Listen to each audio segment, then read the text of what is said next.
What's up everyone, John Rettinger from Techno Buffalo here with a full review for you of Apple's new iPad 2. Let's go ahead, dig in, and see if it lives up to the hype.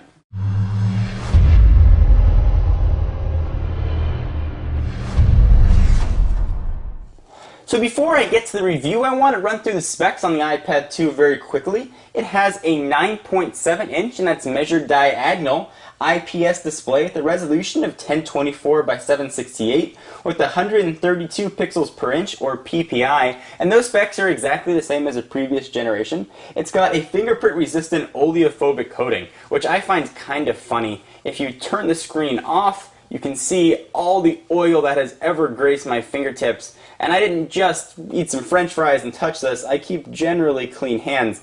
But no matter what, there's really very little you can do as far as keeping fingerprints off of this. So keep that in mind, oleophobic or not. It's being powered by Apple's new A5 system on a chip, which is actually built by Samsung, with a clock speed of 1 gigahertz on each core, and it is dual core. Now, there have been reports that that's going to throttle down to 800 and up as high as 1 gigahertz, depending on what application you are running, but Apple is advertising it as a dual-core 1 gigahertz processor.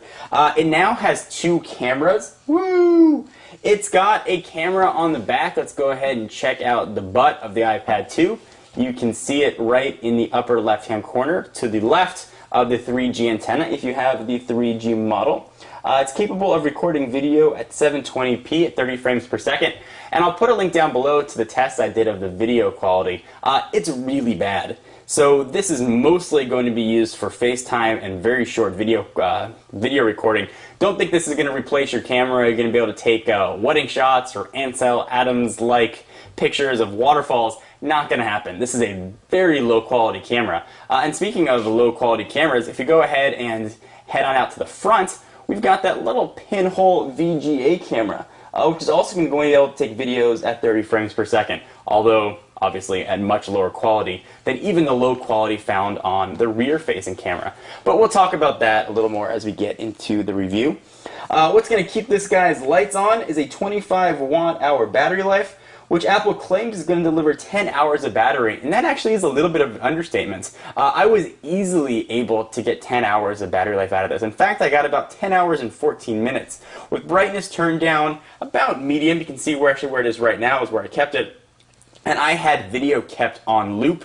I did turn Wi-Fi off. With Wi-Fi on, you're going to probably lose about 2 hours out of that. But if you've got a long cross-country flight or you're flying somewhere, you're going to be able to watch plenty of video on this guy without it killing out on you, which is very nice. And it's going to deliver about 2 hours better battery life performance than its closest competitor, the Motorola Xoom, which is a whole extra movie. So if media is going to be important to you, something to keep in mind.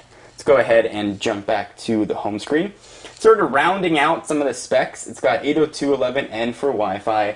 It's got a 3-axis gyroscope, accelerometer, speaker, and mic, all the stuff you'd expect. This new package is 33% thinner than the last generation iPad. You can see my iPad 1 versus iPad 2 video down below as well to see the thinness comparison.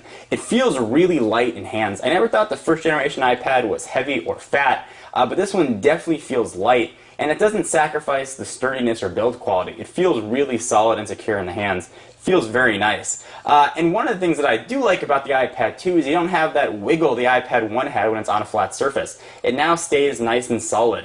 On the iPad 1, if you put on a flat surface and you hit the corners, it would sort of do a little bit of a jiggle. Go ahead and look like I'm launching web pages there.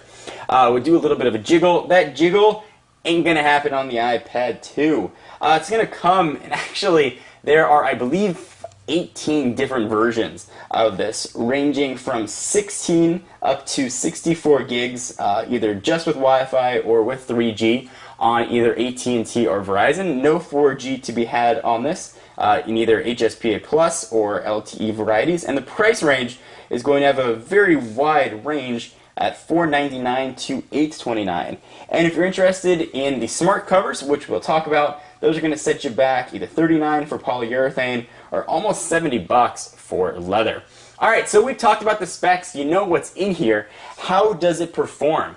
Well, the iPad 2 is largely the same as the first generation iPad. If you've used the first generation iPad, if you've used an iPhone, if you've used an iPod Touch, Nothing else has really changed here. It's that same experience on a larger scale. Now, a lot of people say, why would I want an iPad? It's the same as an iPhone, just bigger, or it's an iPod Touch, but larger. And to a big extent, that's true. Using an Apple device and being happy using an Apple device, you have to be willing to live within its limitations. You have to know going in that you're not going to have Flash support in the browser, unfortunately. You're not going to have access, at least without jailbreaking, to some third-party video players. You're not going to be able to play back every audio and video format. You're going to be limited to the Apple ecosystem, and you're going to have to use iTunes as that hub. Now, if you're okay with that, you're going to have a very elegant experience. The OS works very well. If you're not okay with that, you're never going to be truly happy with the iPad, and you may want to look elsewhere.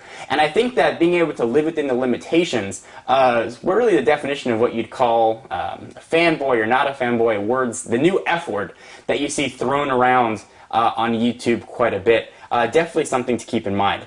So let's talk about the browser. The new A5 chip does make this very fast. Again, I never thought the first generation iPad was a slow device, but we are looking at a very quick experience. Again, if you look at my iPad 1 versus iPad 2 video, it loads pages very, very fast. Noticeably faster than the previous version. There's a new Safari engine in here. It might help that it's got an extra bit of RAM. It's up from 256 to 512 here, but things just load fast. Applications load very quickly.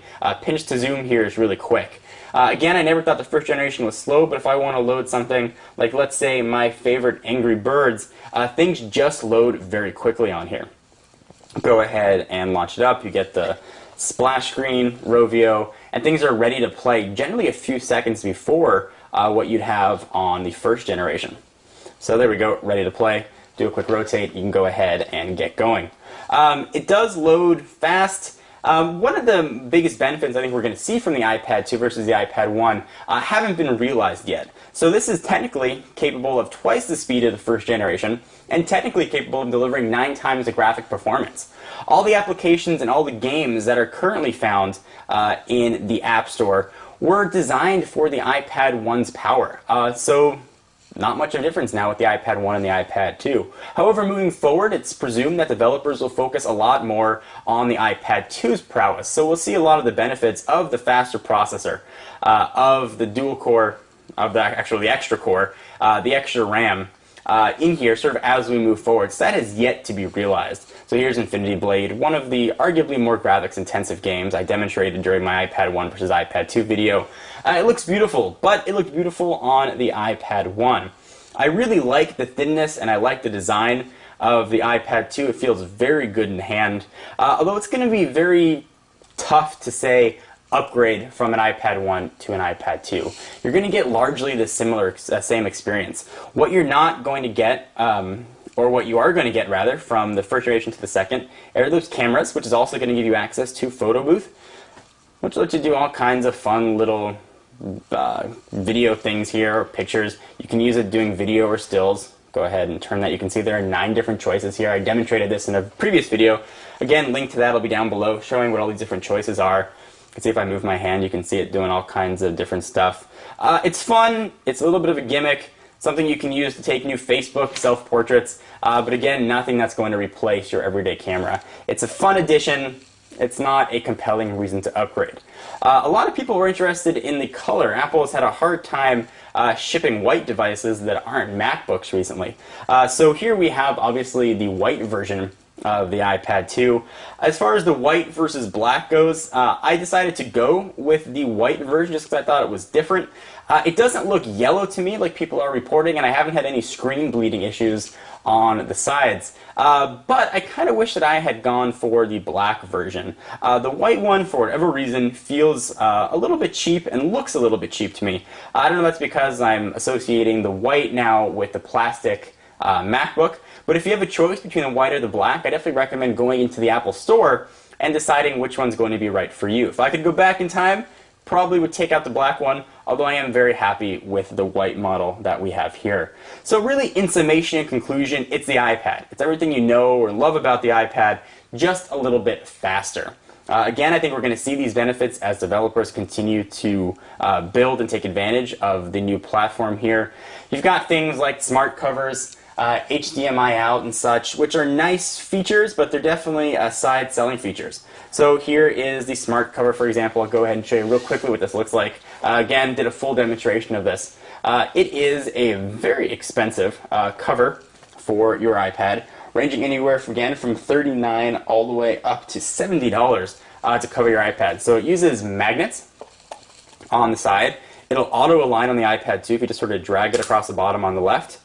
And that is it. And it'll wake it or put it to sleep depending on whether it's open or closed.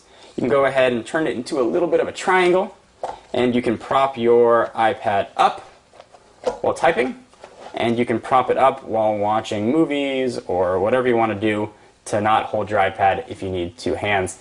It's pretty stable. Go ahead and see that right there. I wouldn't necessarily put much pressure on it, but it does work. It's a cover for your iPad. It does nothing, however, to cover the back of your device. So you may want to invest in a third-party case. Go ahead and close this up and put it right back down here.